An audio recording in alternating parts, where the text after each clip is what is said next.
It was in 1954, just less than a decade after the atomic bombing of Hiroshima and Nagasaki in World War II. The first Godzilla film was very serious in tone, and Godzilla himself was a symbol of nuclear destruction. After all, this is a movie made by people who actually experienced such a threat firsthand. The suggested origin of Godzilla is that he was created from nuclear radiation. His species has been debated for years, but most agree that he is a cross between a Tyrannosaurus rex and a Stegosaurus because of the dorsal spines on his back. As for the name, in Japan he's called Godzilla, which is a combination of the Japanese words gorilla and whale. Gorilla and whale, huh? Well, that's kind of different than a T-Rex and Stegosaur. Well, what were they, tripping on acid?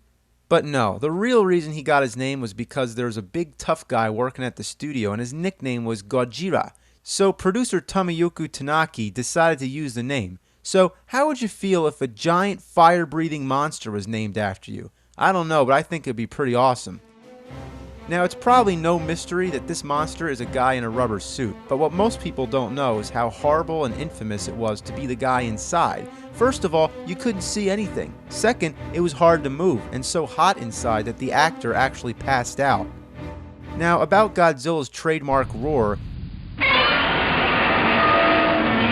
never guess. It was the sound of a leather glove being rubbed against a stringed instrument, a bass of some sort, I think.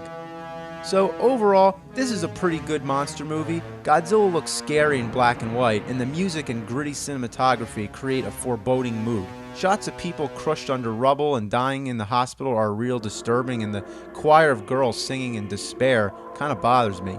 They don't treat it like a B-movie, they treat it like it's a real disaster. Now, because Americans tend to dislike foreign films, when it came out here in the US, they chopped the movie down and filmed new scenes with Steve Martin. No, not that Steve Martin, but a character, a journalist named Steve Martin, played by Raymond Burr. Burr had recently played a villain in Alfred Hitchcock's Rear Window and would later be famous as Perry Mason. Now, he does a good job in this flick, but the way they use him is to have him narrate over most of the film, describing what's happening. I can hardly believe what has just happened. Now it seems Tokyo has no defense. It just seems like an obvious attempt to digest it all for us dumbass American audiences.